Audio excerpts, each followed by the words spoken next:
మంత్రి నాదెండ్ల మనోహర్ ఇలాకా తెనాలి పరిధిలో డ్వాక్రా గ్రూపుల్లో వరుసగా మోసాలు కొనసాగుతూనే ఉన్నాయి. తాజాగా తెనాలిలో అదే తరహా మోసం ఒకటి వెలుగులోకి వచ్చింది. తెనాలి మున్సిపాలిటీ పరిధిలో సిరివెన్నెల మహిళా స్వయం సహాయక సంఘంలో 12 లక్షల రూపాయల మేర అవినీతి జరిగింది. దీనిపై ఆ సంఘంలో సభ్యులు ఎంతమంది అధికారులకు మొరపెట్టుకున్నా నెలల తరబడి వారి చుట్టూ తిరిగినా ఫలితం లేకుండా ఉంది. మంత్రి నాదెండ్ల మనోహర్ ప్రాతినిధ్యం వహిస్తున్న తెనాలి తమ గోడును అధికారులెవరూ పట్టించుకోవటం లేదని, నామకే వాస్తేగా ఫిర్యాదులు తీసుకుంటున్నా న్యాయం మాత్రం జరగటం లేదని బాధిత పొదుపు సంఘం మహిళలు ఆవేదన వ్యక్తం చేస్తున్నారు. గుంటూరు జిల్లా తెనాలి మున్సిపాలిటీ పరిధిలో సిరివెన్నెల మహిళా స్వయం సహాయక సంఘ మహిళలు తమ సంఘం ద్వారా బ్యాంకులో 2022 సంవత్సరంలో 15 లక్షల రూపాయల రుణం తీసుకున్నారు. అందుకు నెల నెల ఒక్కొక్కరు 4,000 రూపాయల చొప్పున బ్యాంకుకు తిరిగి చెల్లిస్తున్నారు.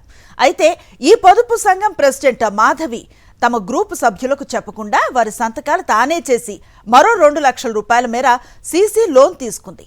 ఇదంతా తెలియని పొదుపు సంఘం సభ్యులు 2025 అక్టోబర్లో తాము ఇంకా ఎంత కట్టాలో తెలుసుకునేందుకు బ్యాంకుకు వెళ్లగా అసలు విషయం బయటపడింది. ఫోర్జరీ సంతకాలు చేసి మాకు తెలియకుండా మా సంతకాలను కూడా వాళ్లే పెట్టి ఈ ఆర్పీ గారి ఇందిరా సహాయంతో ప్రెసిడెంట్ మాధవి నెల మేము ప్రెసిడెంట్ మాధవికే డబ్బులు ఇస్తామండి. వాళ్ళు మాకు తెలియకుండా 11 లక్షల రూపాయల దాకా లోన్ తీసుకొని మమ్మల్ని చీటింగ్ చేశారు. ఏంటి ఇలా చేసావు అది ఇది అని అంటే తిరిగి రివర్స్ మా మీద తగాదాడుతుందండి. 11 లక్షల రూపాయలు దుర్వినియోగం చేశారండి.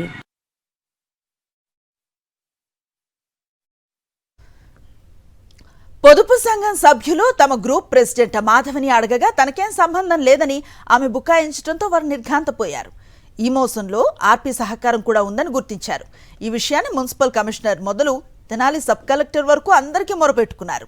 తమ గ్రూప్ ప్రెసిడెంట్ మోసం చేసినట్లుగా అంగీకరించినా ఆమె నుంచి డబ్బులు రికవరీ చేసి బ్యాంకుకు చెల్లింప చేయడంలో అధికారులు అలసత్వం వహిస్తున్నారని బాధిత పొదుపు సంఘం సభ్యులు వాపోతున్నారు. సంతకాలు చేసింది తను, నేనే చేశానని ఒప్పుకుంది. అక్కడ ఒప్పుకున్న తర్వాత బయటకు వచ్చేసిన తర్వాత ఈ నెల రోజుల నుంచే తిరుగుతున్నాం సార్ మేము దీని గురించి. ఎక్కడనే ఆఫీస్ లేదు మేము అసలుకి. ఎక్కడికి వెళ్ళినా కూడా నెల రోజులు మమ్మల్ని గడుపుతూనే వచ్చారు. కానీ ఈ టైం దాకా కూడా మాకు ఇంతవరకు న్యాయం జరగలేదు. బాధిత పొదుపు సంఘం సభ్యుల ఫిర్యాదుపై ఎట్టకేలకు స్పందించిన మెప్మా అధికారులు విషయాన్ని మున్సిపల్ కమిషనర్ దృష్టికి తీసుకువెళ్లారు. ఫోర్జరీ సంతకాలతో మోసం చేసిన పొదుపు సంఘం ప్రెసిడెంట్ మాధవి తిరిగి తమ డబ్బును జమ చేస్తానని ఇవ్వకపోవడంతో ఆమెపై చట్టపరంగా చర్యలు తీసుకోవాలని పోలీసులకు ఫిర్యాదు చేసి చేతులు దులుపుకున్నారు.